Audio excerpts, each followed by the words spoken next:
अस्सलाम वालेकुम guys, MCSA की वीडियोस के साथ दोबारा हाजिर हैं गाइस। थोड़ी सी थ्योरी फिर प्रैक्टिकल और इस वीडियो का इख्तिताम। और इसी वीडियो में हमने आज बात करनी है कि यूज़र्स के और ग्रुप्स के साथ साथ जो OUs का मेन किरदार है वो क्या होता है, और इसके ऊपर हमने डिस्कशंस करनी है। तो होपफुली आई होप अब तक की वीडियोस आपको समझ आई हो, एक्टिव डायरेक्टरी वगैरह इंस्टॉलेशन खास तौर पर। तो ADDS इंस्टॉलेशन के बाद आज हम बात करते हैं दोबारा एक छोटी सी डायग्राम, एक कंपनी की, एक इदारे की। कंपनी को हम आसान ज़बान में यानी इंग्लिश के अंदर ऑर्गेनाइजेशन भी कहते हैं। ऑर्गेनाइजेशन बेसिकली एक तंजीम को कहा जाता है, एक इदारे को कहा जाता है। अब एक कंपनी है वो एक इदारा भी तो हो सकती है, तो हम उसे ऑर्गेनाइजेशन भी कहते हैं इंग्लिश में। तो गाइज ऑर्गेनाइजेशन में क्या क्या काम हो सकते हैं इस पर थोड़ी सी बात करते हैं। अब फर्ज कीजिए एक कंपनी या एक ऑर्गेनाइजेशन है, उसमें मुख्तलिफ डिपार्टमेंट्स हैं। हम हर वीडियो में या हर उसमें एक ये बात करते आए हैं, लेकिन इस वाली वीडियो में हम ये ब्रीफली बात जानते हैं कि वो डिपार्टमेंट्स कैसे काम कर रहे होते हैं। फर्ज कीजिए सेल्स है, मार्केटिंग है, अकाउंट्स और HR कुछ डिपार्टमेंट्स हैं। सेल्स के डिपार्ट यानी ये क्या करते हैं, कामों को बांट दिया जाता है कंपनीज के अंदर कि सेल्स के अंदर सिर्फ सेल्स का काम हो रहा हो, जो चीज़ें बिक रही हैं उसका हिसाब किताब हो रहा हो। मार्केटिंग के डिपार्ट्स के अंदर जो बंदे या जो कंप्यूटर जो मशीनरी लगी है उन तमाम चीज़ों को इस्तेमाल करते हुए सिर्फ मार्केटिंग के पॉइंट ऑफ व्यू को आगे रखा जाए कि मार्केटिंग को हम आगे कैसे लेके जाएं। ऐसे अकाउंट्स में लेन देन जो हिसाब किताब होता है पैसों वैसों का, पेमेंट्स वगैरह का, वो अकाउंट्स के हिसाब किताब वहाँ से हो रहे होते हैं। कंप्यूटराइज माइक्रोसॉफ्ट एक्सेल के ऊपर फाइल्स बननी है या कंपनीज के अपने सॉफ्टवेयर भी हो सकते हैं। तो बताने का मकसद सिर्फ जस्ट यही है कि हर डिपार्ट का एक अपना काम है और उनके नुमाइंदगीन जो उसमें बंदे काम कर रहे हैं वो सिर्फ उसी के हद तक काम करते हैं जो उस डिपार्टमेंट को काम दिया जाए। ठीक है जी। तो ऐसे ही हम क्या करते हैं, अब फर्ज कीजिए हम एक सर्वर ऑपरेटर है, ग्राउंड फ्लोर पे हमारे पास सर्वर मशीन अवेलेबल है जिसमें active directory domain services install है जो कि DC डोमेन कंट्रोलर है। हमारे पास बेशुमार यूजर्स हमने बनाए हुए। यूजर्स बनाने तो हमने सीख चुके हम तक प्रैक्टिकल्स में, लास्ट वीडियोस तक। तो इसी में भी क्या हुआ गाइस कि हमारे पास यूजर्स तो मौजूद हैं, लेकिन अब की दफा क्या हुआ कि हमारे पास यहाँ डिपार्टमेंट्स आ गए। लेकिन डिपार्टमेंट में एक इशू ये है कि मोहसिन एक साहब है जो कि अकाउंट्स वाले डिपार्टमेंट में भी काम कर रहे हैं और एक दूसरा मोहसिन भी है जो कि मार्केटिंग में। ऐसा हो जाता है कि हम नाम दो लोग आ जाते हैं। अब इश्यू ये आता है कि हम आसानी इस बात को कैसे समझें कि मोहसिन अकाउंट्स वाले को काम दिया जा रहा है या मोहसिन मार्केटिंग वाले को काम दिया जा रहा है। तो एक वजह ये भी हो सकती है कि हम उलझ रहे हों यूजर्स को मैनेज करने में कि कौन सा यूजर किस डिपार्टमेंट का है। लाजमी नहीं है कि मोहसिन ही दोनों डिपार्टमेंट्स में हो, सिर्फ समझ का फेर है। समझने का मकसद है कि मुमकिन है कि हम उलझ जाएं कि इतने सारे कंप्यूटर्स हैं, कौन सा यूजर किस कंप्यूटर के दें, हम तो परेशान हो जाएं। तो ऐसी सिचुएशन पे क्या होता है, कंपनीज के अंदर ऑर्गेनाइजेशनल यूनिट्स बनाए जाते हैं, सर्वर में OUs बनाए जाते हैं। अब OUs को नाम क्यों दिया गया, जैसे कि हमने थोड़ी देर पहले बात की कि कंपनी को हम ऑर्गेनाइजेशन भी कहते हैं। तो आप देख सकते हैं भाई इतनी बड़ी कंपनी, इतनी बड़ी तंजीम है, ये जो छोटे छोटे डिपार्टमेंट्स हैं, बेसिकली छोटे तो नहीं बड़े होते हैं, ये जो डिपार्टमेंट्स हैं क्या ये इस कंपनी के यूनिट नहीं कहला सकते?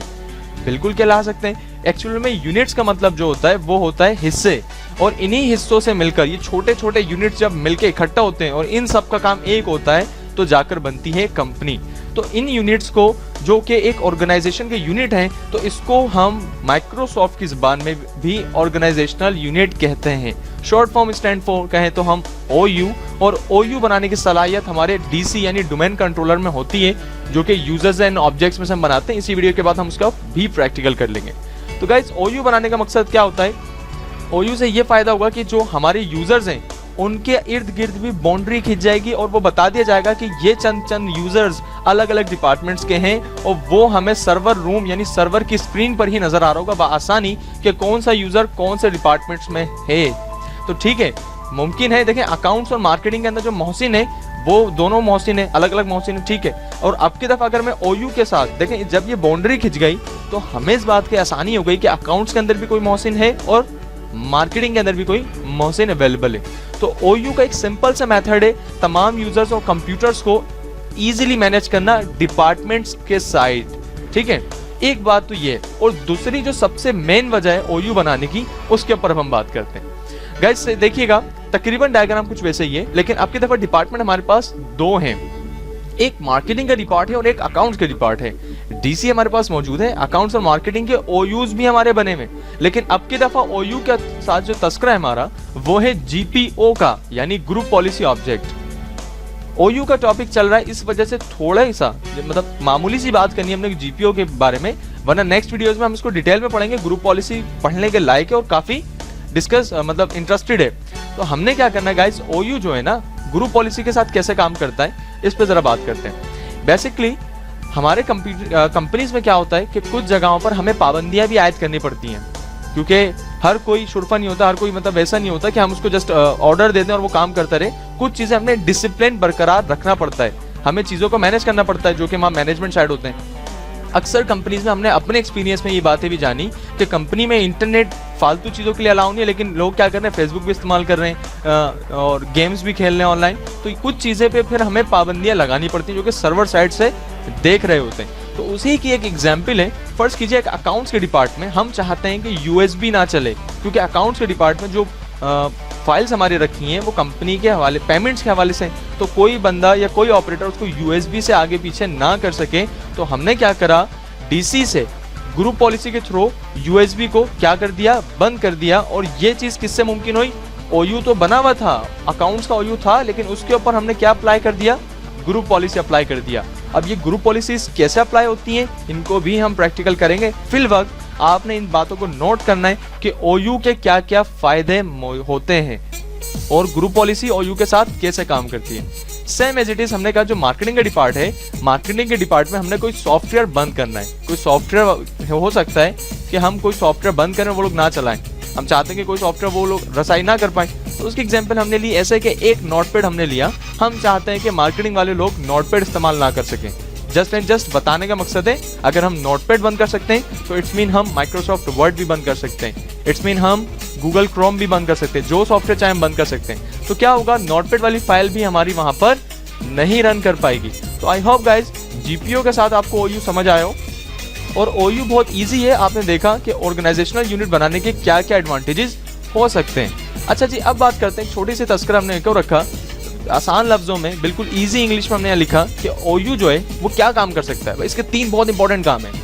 एक तो ये कि मैनेज कर सकता है डिपार्टमेंट्स को, दूसरा ये कि ग्रुप पॉलिसी के साथ बहुत अच्छे से काम कर सकता है, और OUs जो ज़्यादातर बनाए जाते हैं वो एक मकसद ये होता है कि हम उसके लिए ग्रुप पॉलिसीज़ के लिए OUs क्रिएट करें। अब ग्रुप पॉलिसीज़ कैसे काम करती हैं, OUs कैसे बनते हैं, मैं फिर बताता चलूँ, ये प्रैक्टिकल में हम जानेंगे। इसी वीडियो में तो हम थ्योरी के बाद जस्ट एंड जस्ट अपना OU यूजर्स एंड ग्रुप्स का प्रैक्टिकल करेंगे, लेकिन नेक्स्ट वीडियो से ग्रुप पॉलिसीज़ की तरफ भी हम आएंगे। अच्छा, और OUs जो होते हैं वो सेम एज इट इज ऐसे ही होते हैं इस्तेमाल करने के लिए जैसे हम हमारे आम कंप्यूटर्स के अंदर नॉर्मल PCs में हम फोल्डर्स बना रहे हो। तो OUs ईजी है, कैसे बनते हैं उस पर बात करते हैं। लेकिन एक और बात आपके जहनों में रहे, सेल्स और अकाउंट्स में सिर्फ जैसे OUs हम बनाते हैं, जैसे मैंने सेल्स और अकाउंट्स 2 डिपार्टमेंट है कंपनी में और हमने उसके OUs सर्वर पर बनाए, तो उसमें सिर्फ हम अपने यूजर्स नहीं रख सकते बल्कि उसमें हम अपने कंप्यूटर्स वगैरह भी रख सकते हैं। तो बेसिकली OU क्या काम करता है, हमारे कंप्यूटर्स और अपना यूजर्स, कंप्यूटर्स और यूजर्स को मैनेज करता है। अलग अलग डिपार्टमेंट्स को मैनेज करने के लिए जो दीगर कंप्यूटर्स और दीगर यूजर्स हैं उनको सर्वर ऑपरेटर के लिए आसान बना देता है, और उनके लिए हम उस पर फिर आसानी ग्रुप पॉलिसीज भी अप्लाई कर सकते हैं। तो गाइज, आप अपनी नोटबुक्स वगैरह साथ रखा करें ट्रेनिंग के दौरान। जो टॉपिक आपको पॉइंट समझते हैं कि आप बाद में भूल सकते हैं, उसको hand to hand write down कर लिया करें, और फिर इसी 10 सेकंड्स के बाद हम मिलते हैं इसके प्रैक्टिकल की तरफ। जब तक थ्योरी को थोड़ा सा अंडरस्टैंड करें, जो टॉपिक्स लिखने वाले हैं वो लिखें। मिलते हैं फिर 10 सेकंड्स के बाद इसी के प्रैक्टिकल के।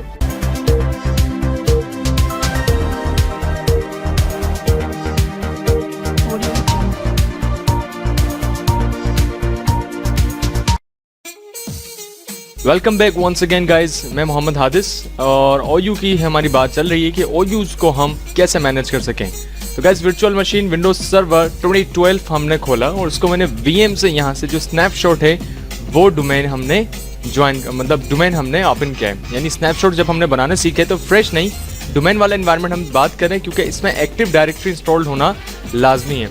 तो आइए चलते सर्वर मैनेजर की तरफ। सर्वर मैनेजर ओपन करने के बाद गाइज हमने क्या करना होता है, जो जहाँ से यूज़र्स वगैरह हम बनाते हैं, जो कि टूल्स यूज़र्स एंड कंप्यूटर्स में से है, यहाँ हमने क्लिक करना है। क्लिक करने के बाद अब आप देख सकते हैं कि यूज़र्स बनाने की जगह जो है वो ये। अच्छा, एक बात आपको खुद से मालूम हो, वैसे गौर कीजिएगा कि क्या बात है कि जो हम डोमेन इंस्टॉल करते हैं, जिस डोमेन नाम से भी कोई भी उसका नेम स्पेस हो, फिर फर्ज कीजिए जैसे हमने hadis.local इस्तेमाल किया था, इसके अंदर ये जो फोल्डर्स हैं बेसिकली ये तमाम कंटेनर्स कहलाते हैं। कंटेनर्स कहते हैं, हम समझ लें ये जो फोल्डर्स की शक्ल है इसको हम सर्वर की ज़बान में कंटेनर्स कहते हैं, यानी ये कंटेंट्स को कंटेन करता है। अब यूज़र्स पे हम क्लिक करते हैं तो यूज़र्स बहुत सारे हैं। अच्छा, इसमें एक और बात याद रहे, आप देख सकते हैं इसमें चंद यूज़र्स ऐसे हैं जिसमें देखें एक लिखा है एडमिनिस्ट्रेटर, एक लिखा है इंटरप्राइज एडमिन, एक लिखा हुआ कहीं स्केमा मास्टर या स्केमा एडमिन। आप देख सकते हैं स्केमा एडमिन भी ये रहा। ये वो एडमिन से जब हम नेक्स्ट थ्योरीज में या नेक्स्ट क्लासेस में फिज्मा और रोल्स को पढ़ लेंगे तो इन चीज़ों पर भी बात करेंगे। फिल वक्त देखें आप, ये जो कंटेनर्स हैं, अगर मैं कोई कंप्यूटर इस कंप्यूटर को ज्वाइन करूं, यानी इस सर्वर को ज्वाइन करूं, कोई विंडोज़ कोई क्लाइंट का कंप्यूटर इसको ज्वाइन करें, तो जैसे हमने लास्ट वीडियो में देखा था एक्टिव डायरेक्टरी के ज्वाइनिंग क्लास के अंदर, तो यहाँ पर हमें कंप्यूटर भी शो हो रहा था। तो वो कंप्यूटर्स यहाँ पर आते हैं और जो यूज़र्स हम बनाते हैं वो हम इस जगह बनाते हैं। अब हमने इस यूज़र वाले कंटेनर पे आके राइट क्लिक किया। राइट क्लिक करने के बाद हम सिंपल क्या करते हैं, न्यू पे आके एक यूज़र बनाते हैं। एक आसान सा हमें आता है यूज़र बनाना। यूज़र कैसे बनता है, हमने एक तलहा के नाम से बनाया और पासवर्ड इसका रख लेते हैं हम कुछ, जैसे पी मैंने बड़ा रखा KISTN पाकिस्तान 1 2 3 और नीचे इसको कंफर्म करा P कैपिटल A KISTN 1 2 3 और user can not change password next करके हमने फिनिश करा। तब आप देख सकते हैं कि हमारे पास जो यूज़र बनाया गया है वो तलहा के नाम से। लेकिन मसला ये आ रहा है, अब हमारे कंपनीज में भी डिपार्टमेंट्स हैं, तो हम कहाँ क्लिक करेंगे, जो hadis.local है इस पर हमने राइट क्लिक करना है। राइट क्लिक करने के बाद न्यू, और न्यू के आने के बाद आप देख सकते हैं कि इसमें हम कंप्यूटर कॉन्टेक्ट ग्रुप के साथ साथ एक और चीज़ बना सकते हैं और वो क्या है, ऑर्गेनाइजेशनल यूनिट। हमने जैसे ऑर्गेनाइजेशनल यूनिट पे क्लिक करा तो वो हमसे पूछता है कि नया ऑब्जेक्ट जो आप डिज़ाइन कर रहे हैं इसका नाम क्या है। हमने कहा भाई एक डिपार्टमेंट हमारी कंपनी में है सेल्स, और उसी का ये अपना जो OU है वो हम डिज़ाइन करने जा रहे हैं। अच्छा, आप एक बात को देखिएगा, यहाँ क्या एक चेक लगा हुआ है जिसमें ये बात रिज्यूम रखता है कि आप इस OU को प्रोटेक्ट करो कि कहीं हादसाती तौर पर यह आपसे डिलीट ना हो जाए। मैंने कहा बिल्कुल ऐसा ही है, आप इसको प्रोटेक्ट रखिए। हमने ओके करा। ओके रखने के बाद अब आप देख सकते हैं कि सेल्स का एक और कंटेनर, यानी आसान ज़बान में फोल्डर लेकिन सर्वर वाली ज़बान में कंटेनर यहाँ आ गया। अब मैं चाहता हूँ जो यूज़र्स के अंदर हमने एक तलहा पहले सबसे यूज़र बनाया था वो कहाँ आ जाए, सेल्स वाले OU में आ जाए, क्योंकि जो यूज़र तलहा है वो हमारे सेल्स के डिपार्ट का है। तो हम उस यूज़र पे आके माउस से राइट क्लिक करेंगे।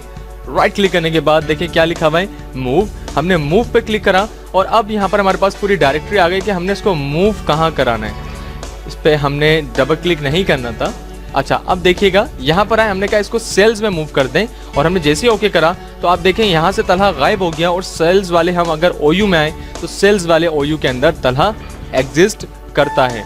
आप चाहे तो आप यूज़र्स में बना के इसको मूव कर लें, या आप डायरेक्ट चाहें सेल्स पे आप राइट क्लिक करके न्यू पर आके यहाँ से यूज़र बना लें, कोई दूसरा यूज़र।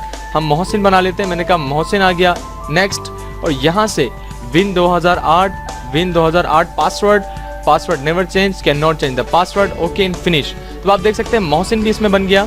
और अगर मैं चाहूँ तो यहीं पर हम ग्रुप भी बना सकते हैं। अब ग्रुप कैसे बनाएंगे, हमने माउस से गाइस राइट क्लिक किया, चाहे तो हम न्यू पर आके यहाँ ग्रुप पे क्लिक कर लें, या हम चाहे तो इस वाले एरो पे भी आके ग्रुप बना सकते हैं। और ग्रुप बनाने के लिए जो होगा, हमने यहाँ से क्या बनाया, तलहा और एंड हमने यहाँ से बोल दिया कि मोहसिन का ग्रुप है, कोई भी ग्रुप का नाम दे सकते हैं हम। अच्छा, एक चीज़ याद रहे, नीचे ग्रुप टाइप जो है, एक होता है डिस्ट्रीब्यूशन बांटने के लिए, होता है सिक्योरिटी। अभी फिल वक्त इसको यहीं लगे रहेंगे, इसको भी पढ़ेंगे।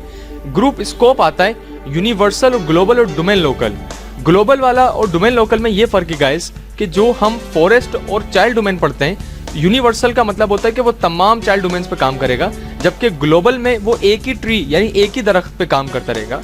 अदरवाइज जो डोमेन लोकल है वो सिर्फ इस DC पर ही काम करेगा, ना कि इसके चाइल्ड पे काम करेगा, ना कि इसके दूसरों DCs पे काम करेगा। जस्ट डोमेन लोकल जो है वो पेरेंट यानी जिस DC में आप ऑब्जेक्ट डिज़ाइन कर रहे हैं सिर्फ उसी में काम करेगा।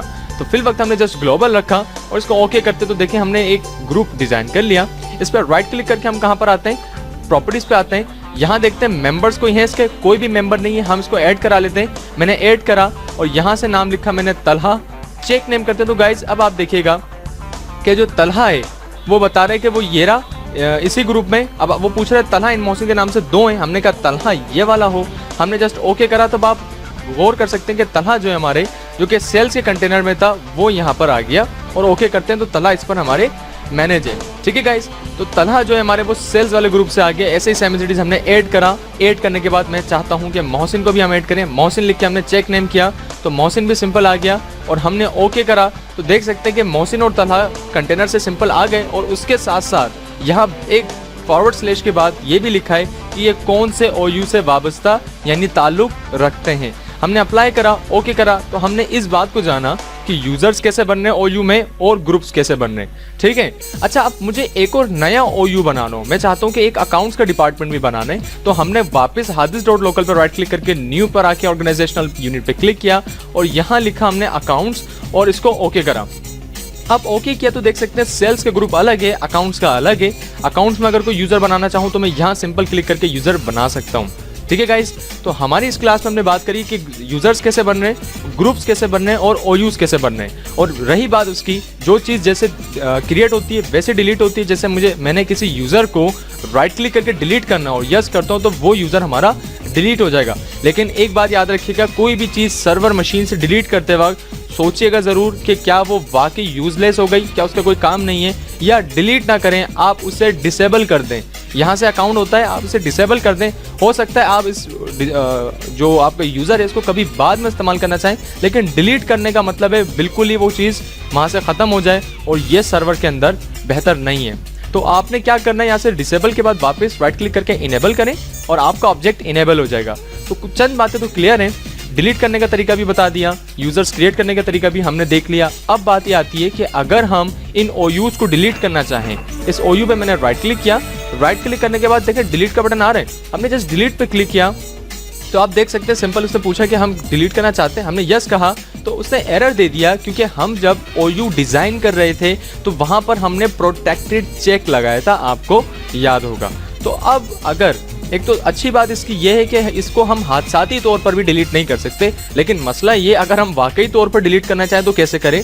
तो इसके लिए आसान सा मेथड है, हम व्यू पर आएंगे। गाइस व्यू पे आने के बाद एक ऑप्शन है एडवांस फीचर्स का।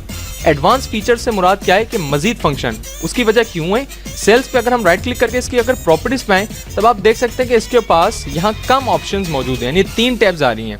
ठीक है, लेकिन अगर हम व्यू में आके एडवांस फीचर्स खोल दें, मैंने कहा जो एडवांस फीचर्स हैं वो इनेबल हो जाएं और अब हम सेल्स वाला जो OU था इस पर राइट क्लिक करके अगर हम प्रॉपर्टीज पे आए तब आप देख सकते हैं कि इसमें अब यहाँ पर ज़्यादा टैब्स आ गई और इस ऑब्जेक्ट के ऊपर जो प्रोटेक्ट वाला जो टिक था, जो चेक लगा था वो यहाँ आ रहा है। इसको हमने अनचेक किया, अनचेक करने के बाद अप्लाई करने के बाद जस्ट ओके करते हैं तो सेल्स जो हो गया वो अब प्रोटेक्टेड नहीं है, जबकि अकाउंट्स वाला हमारा जो OU है वो अपना प्रोटेक्टेड है। जबकि व्यू पे आके हमने एडवांस फीचर्स पे क्लिक करा, ख़त्म करते हैं। और सेल्स वाले OU पे हम जो कि मोहसिन और तलहा है, अगर मैं इस पर राइट क्लिक करूं और मैं डिलीट करना चाहूं और मैं यस करूं और मैं जैसे ही यस करता हूं तो वो दोनों ऑब्जेक्ट्स जो अंदर हमारे यूज़र्स और ग्रुप से सेल्स वाले वो डिलीट हो गए, जबकि अकाउंट्स हमारा यहाँ OU मौजूद है। तो गाइज बताने का मकसद ये था कि OU बन कैसे रहे, OU डिलीट कैसे हो रहे हैं, यूजर्स और ग्रुप्स कैसे बन रहे हैं। अब इस पूरे मकसद की पूरी अलग से वीडियो हमने बना दी। जस्ट आपने करना ये इस पूरे मेथड पर ऐसे प्रैक्टिस करनी है कि आपको बार बार ये जहन पे जोर ना डालना पड़े कि कहाँ से यूज़र कहाँ से ग्रुप क्रिएट हो रहे हैं। जस्ट आपको ये बहुत अच्छे से आ जाए, ताकि यूजर्स एंड ग्रुप्स ये बहुत कॉमन और बेसिक चीज़ें ये अच्छे से आती होंगी, तभी हम आगे जाके अच्छे से मजीद प्रैक्टिस कर पाएंगे। अच्छा, बाकी जो OU है उसके लिए हम कहाँ काम करेंगे इंशाल्लाह ताला नेक्स्ट वीडियोस के अंदर। ग्रुप पॉलिसी जो मैनेजमेंट है जिसके थ्रू हम काम करेंगे, इसके ऊपर भी हम बात करके देखेंगे और OUs को मजीद डिस्कस करेंगे। जब तक अपना बहुत सारा ख्याल रखिए, इसके प्रैक्टिस कीजिए। मिलते हैं फिर नेक्स्ट वीडियो में। फी अमान अल्लाह।